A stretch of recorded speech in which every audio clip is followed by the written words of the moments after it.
Baru-baru ini saya membaca sebuah buku yang berjudul The Google Story.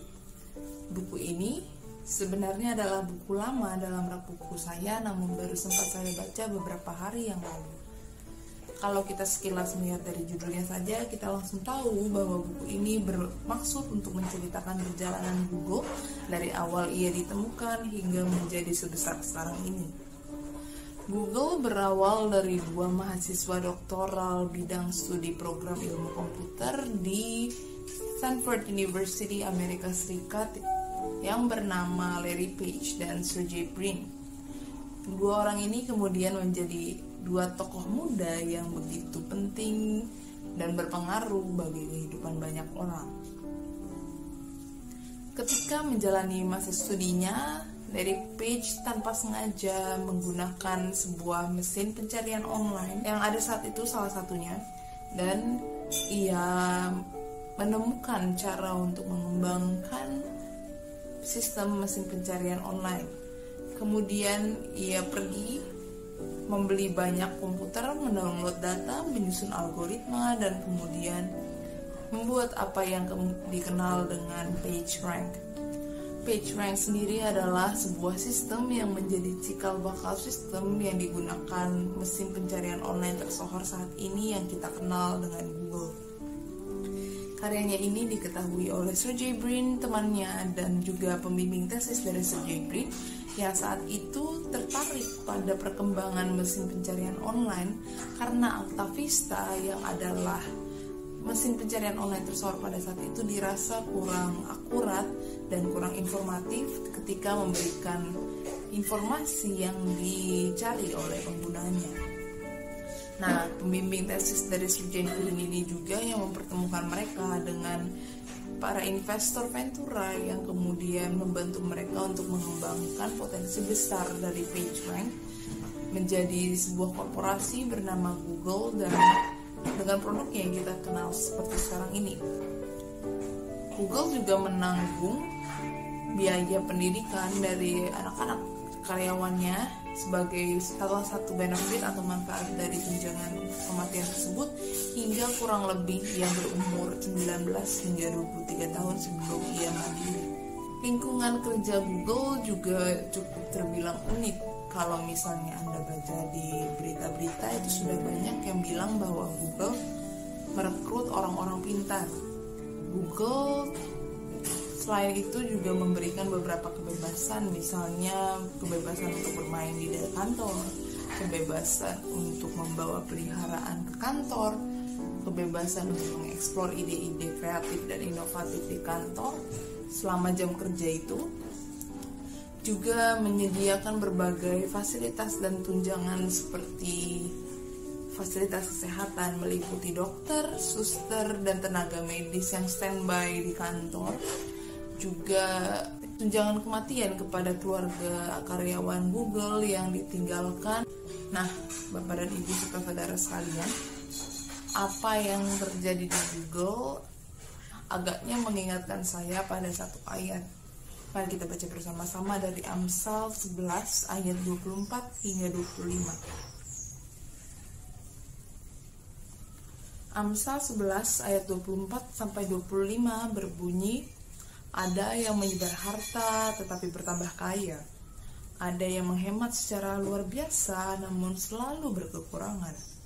Siapa banyak memberi berkat, diberi kelimpahan.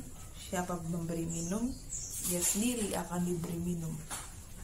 Kedua ayat ini terkesan simpel, namun ia sebenarnya merupakan bagian kecil dari keseluruhan Amsal 11 ayat 24 sampai 30 yang menekankan betapa pentingnya untuk memberi.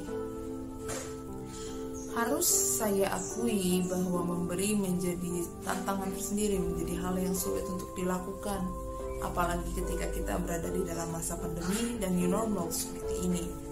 Kita menjadi susah untuk memberi, entah itu karena ogah rugi atau karena memang takut tidak cukup dan berbagai alasan lainnya. Mari kita mulai untuk coba sisihkan dan berikan apa yang dapat kita berikan kepada orang lain dimulai mungkin dari hal-hal yang relatable dan penting bagi kehidupan kita.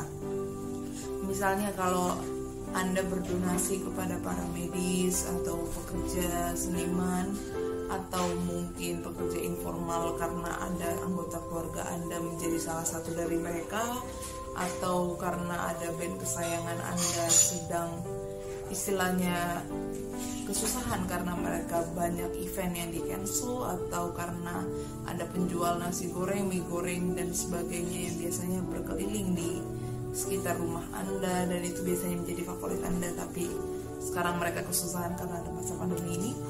Mulailah dari mereka, itu tidak masalah.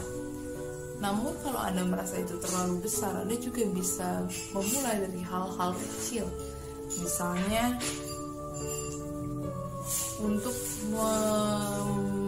menyebarkan broadcast WhatsApp yang biasanya didapatkan di WhatsApp group terkait dengan dagangan atau usaha milik teman Anda, atau bahkan Anda bisa membelinya, dan juga Anda bisa luangkan waktu untuk mendengarkan dan berbagi kisah dengan yang lain. Mari selama seminggu ini kita belajar untuk memberi lebih banyak. Kita mengingat bahwa bahkan perusahaan sebesar Google pun memberikan hal yang lebih banyak kepada karyawannya ketimbang mengeksploitasi karyawannya untuk menghasilkan lebih banyak profit, lebih banyak untung, lebih banyak uang. Namun pada kenyataannya sistem seperti ini membawa Google pada kesejahteraan, kepada kepentingan dirinya bagi masyarakat di sekitarnya. Jemaat, saya persilahkan untuk berdoa sejenak sebelum kita tutup dalam doa bersama.